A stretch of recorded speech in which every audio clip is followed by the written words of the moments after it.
Tem perguntas aí da live? Alguma que seja... Algumas. Só pra gente não se perder, porque realmente tá bombando bastante aqui. Ai, que bom. Ai. O Pedro Bazinski falou, como foi a entrevista com o Abu Janra? Ai, gente, ele era demais, o Abu Janra. Muito legal. Ele faleceu, né? Só repete, porque eu acho que... Tá. Aí, a galera do chat, a pergunta foi... Como foi a entrevista com Abu Janra. Abu Janra. Ele já faleceu, né? E... Ai, gente, que homem doce, assim. Um poeta, sabe? Assim, super cuidadoso. Ele, sabendo que eu gostava de literatura, ele tinha uns CDs que ele gravou lendo poemas, e aí ele me deu. Super respeitoso. Um acolhimento, assim. E aí, quando ele começou... Porque a entrevista com ele é muito intimidadora.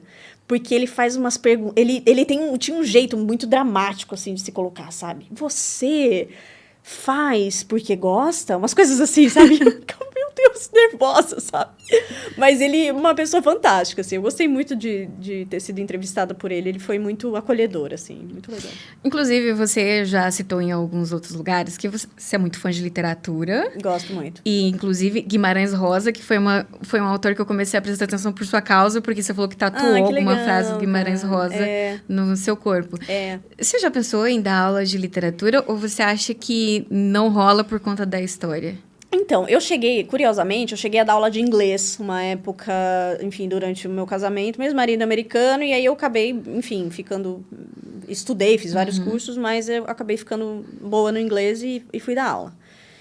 E aí, eu morria de medo de alguém descobrir da minha história, porque eu falei, cara, vai dar bosta, com certeza. E assim, uma escola super progressista, sabe, e tal. O que aconteceu? Eu dei uma entrevista como sexóloga pro UOL.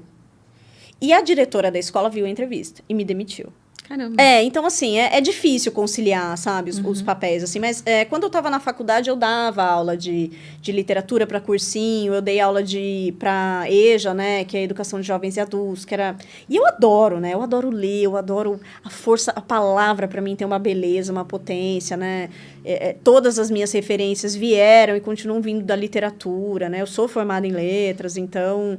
Mas... Eu não sei, eu tenho uma grande vontade que é criar um clube de leitura erótica. Ai, me chama. Você gosta? Ai, ótimo. Eu tô muito com esse projeto na cabeça, assim, que aí eu acho que eu conseguiria unir as coisas, sabe? Não, e eu acho que a gente precisa disso, Quando eu comecei a consumir conteúdo erótico, é aquelas coisas que você já sabe o que e a galera provavelmente sabe. E assim, tudo bem. É. Eu falo que, por exemplo, 50 Tons de Cinza abriu o leque, né? Sim, tipo, sim. Nossa, existe fetiche, existe sadomasoquismo. Mas assim, vamos para outras narrativas, né? Assim, sempre o homem naquele lugar do príncipe. Sim, né? Inclusive, uma coisa que eu já percebi, assim, que eu também não fazia era escrever algo sobre a mulher no papel de dominação. É difícil pra gente. É difícil. Eu gosto de escrever contos eróticos também, tem lá na Amazon algum.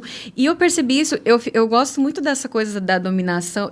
É aquilo que você falou. Exercendo a profissão, você tá sempre no papel de dominadora. Então, às vezes, você quer relaxar. E eu escrevi um conto sobre isso. Sobre uma situação, uma fantasia que eu tinha com homens, né? Com vários homens. Tá. E depois eu pensei, gente, por que eu não escrevi...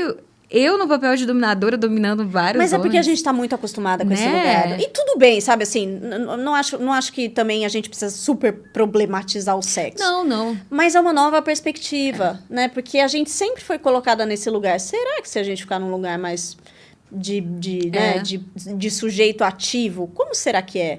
E é desafiador, não é um negócio fácil, né? Assim, eu vejo a Dominique falando, né? Assim, muito interessante as experiências que ela conta, porque aí você se veste dessa pessoa, né? Então, realmente tem uma mudança ali dentro de você para você ocupar esse papel. Mas eu acho que, eu sempre falo isso, conhecimento é poder. Então, ler leva a gente para várias possibilidades. A mulher se excita muito pela criação do ambiente. Então, aí tem que ler, tem que ver filme, sabe? Assim, a gente precisa se cercar de estímulos para a nossa sexualidade aflorar. Porque o homem funciona diferentemente, né? O homem é muito visual. Então, viu uma bunda, pronto, né? Tá de pau duro. Pra gente, o nosso mecanismo, ele é mais elaborado. Eu não gosto de falar complexo. Ele é mais elaborado, é mais refinado. Então, ele precisa ali ir aquecendo. E a gente precisa de ferramentas. Então, vamos dominar, vamos nos apoderar das ferramentas, né?